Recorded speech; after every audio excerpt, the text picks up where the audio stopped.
Welcome back. Now let's look at women in governance. For many years, women were underrepresented in government in most countries around the world, thereby impeding their invaluable role in governance.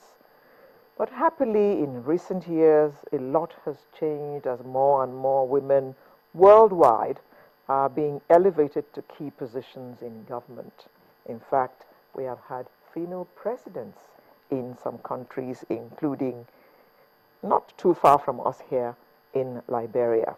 In fact, she was at the inauguration yesterday. Well, to look at women in governance with us this morning, it's my pleasure to welcome to the studio in Lagos Mrs. Funke Adekoya, SAN.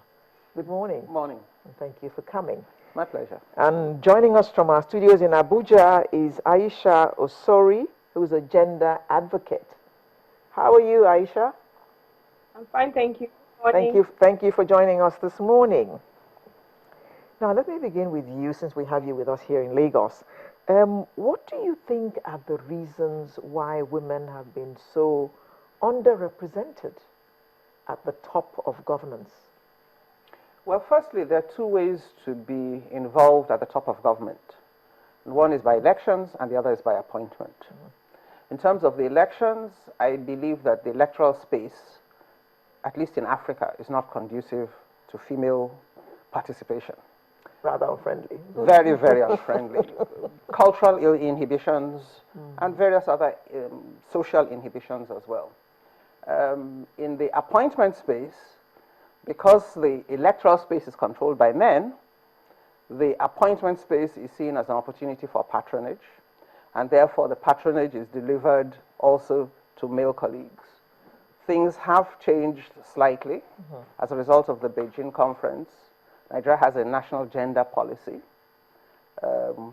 We've had, I think, is it working? I think we've had the best gender representation in Nigeria in the last 4 to 6 years, in terms of numbers. But in terms of the electoral space, the results of the last elections, the numbers have actually gone down. We had 27 senators in the last National Assembly, 27 reps, female reps, in the last National Assembly. I think we now only have 13. No, the number dropped. In terms of senators, I think we had 9 the last time. We either have 8 or 9 this time, and only 1 is a returning senator. So in the electoral space, the situation continues to be unfriendly. Very, very difficult for a woman to go out and seek for an electoral office.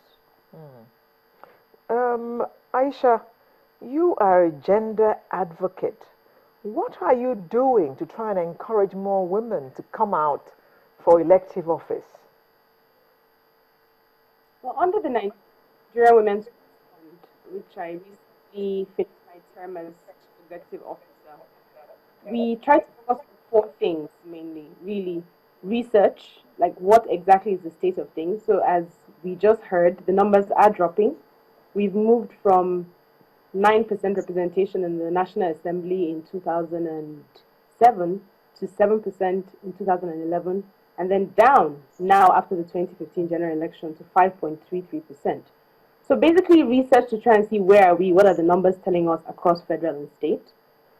Second, we do a lot of communication and advocacy, obviously, on the issue, talking about the benefits of women in government, why women should participate in policy and policy implementation. Third, it's fundraising and grant making because, as pointed out, elections are expensive everywhere in the world. And so how do we help raise money for women's elections and political participation? And third, it's basically trying to do leadership development. Basically, how do we see that women are projecting themselves more positively and favorably in the private sector, public sector, and hoping to make the connection stronger for the public in terms of women in leadership. So those are the 4 things that the Women's Trust Fund has been focused on over the last 4 years since it was incorporated in 2011. Yes, okay, when you have educated them about politics and what it's all about, you also need to tell them how they're going to raise the money for elective office. So what exactly do you tell them to do? Well, that's part of what we've been doing. So as I said, one of the levers is fundraising and grant making. Traditionally, we were set up to raise funds in bulk for the women. We're also supposed to be funded by the Ministry of Women Affairs and the Office of the Special Assistant to the President on Millennium Development Goals. This is because Nigeria committed under MDGs that we're going to have 30% women in our National Assembly by 2015. So obviously the same way that under MDGs we're working on poverty alleviation, maternal mortality and stuff like that, we're also supposed to be working actively towards getting more women into the National Assembly and increasing our representation. So that's one way. The other way is really the traditional way that every politician uses, is going about your brand, trying to find your constituents, trying to find people who have the same vision as you do, and leveraging on that and raising money individually, whether it's with launches, with talks and campaign stops and things like that. And then the other way is to do sort of an Emily's List way. Emily's List is an organization in the US. Basically, Emily is an acronym for early money. Early money is like yeast. So basically, early money rises for women. So if you get your money early, you can be more strategic about how you use it. So that's another way. So we are sort of modeled around the Emily's List way, how we do group funding, fundraising for women and share that pot of money amongst them. But I'll be very honest, it's not been very successful. I can imagine.